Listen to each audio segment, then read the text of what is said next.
Alors, Monsieur Fischer, en 4 minutes, est-ce que nous sommes dans un pays qui n'aime plus l'inconnu, ou est-ce que nous sommes dans une société, un monde qui refuse l'inconnu? Pourquoi est-ce que c'est devenu si difficile d'innover, ou peut-être que c'est un a priori qui ne correspond pas à la réalité et qu'il est toujours possible d'innover quand on le veut vraiment? En 4 minutes. En 4 minutes. Sans les décomptes, hein, parce que vous aurez les mêmes règles que François. Sans tenir compte du temps qui m'a été pris, presque. Je pense que si on veut discuter de cette affaire, il faut discuter de comment on génère des connaissances et comment on utilise des connaissances. J'ai aussi évoqué une anecdote à propos de ces questions. Le journal Les Échos, qui est un journal vénérable et probablement beaucoup d'entre vous lisez, plus que moi, mais il m'arrive de lire de temps en temps. Je trouve que c'est un très bon journal, mais néanmoins, il y a quelques années, je suis tombé sur un numéro des Échos qui évoquait les personnes qui réussissent dans la ville de Strasbourg. Dans les personnes qui réussissaient dans la ville de Strasbourg, il y avait des entrepreneurs, il y avait des restaurateurs, il y a de quoi faire, il y avait des artistes, il y avait encore quelques autres professions que j'ai oubliées, quelques sportifs certainement. Point final, il n'y avait pas de scientifiques. C'était pas très bien vu parce qu'à Strasbourg, il y a un de nos rares prix Nobel de chimie, Jean-Marie Laine. Il y a le meilleur biologiste nobélisable qui s'appelle Pierre Chambon et quelques autres. C'est une anecdote, à mon avis, qui a un sens, qui est que la place des scientifiques et de fait de la science dans notre société n'est pas ce qu'elle devait être, et je pense que c'est une partie de la réponse à votre question. Bon, on verra bien.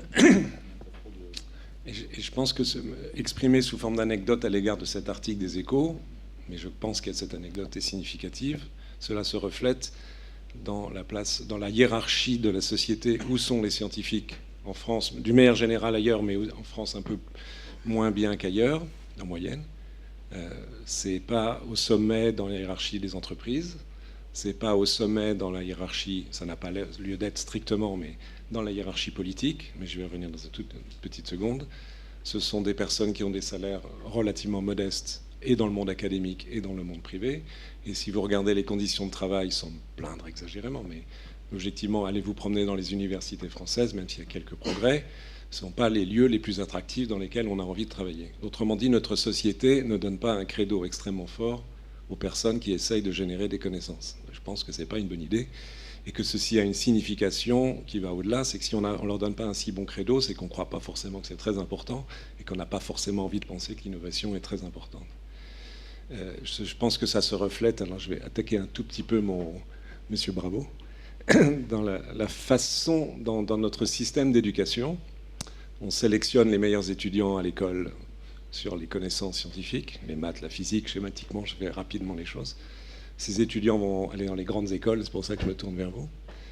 Et dans l'immense majorité des cas, naturellement, il y a de multiples magnifiques exceptions, mais je parle en grande règle générale. Ces étudiants ne vont pas faire d'études scientifiques. Ils vont être de remarquables ingénieurs.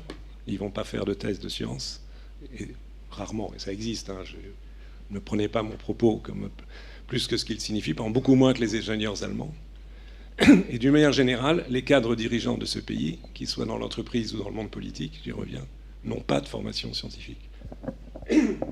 Excusez-moi, ça ne veut pas dire que tous les cadres dirigeants d'un pays, quel que soit le domaine, doivent avoir une formation scientifique, mais le fait qu'il y en ait si peu, à mon avis, a un impact, à nouveau rejoint mon point précédent, merci, sur la place de la science dans notre société, et la conséquence première, qui est à mon avis qu'on a du mal à générer des connaissances, on pourrait éventuellement y revenir dans la discussion, et à utiliser ces connaissances. Je pense que le monde de l'entreprise, et je vais me sûrement me faire attaquer en disant ça un tout petit peu, mais c'est pas grave, ne déploie pas en France un effort de recherche et développement à la hauteur des enjeux. Il y a quelques chiffres qui en témoignent, malgré des incitations d'ailleurs de l'État à travers le crédit impôt recherche très important. Mais comparé à d'autres pays, on ne fait pas très très bien.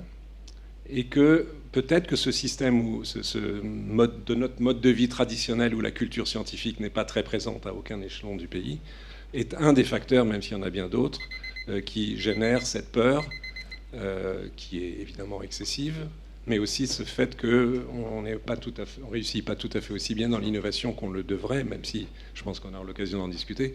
Il y a des exemples où l'innovation marche en France et il ne faut pas faire du catastrophisme.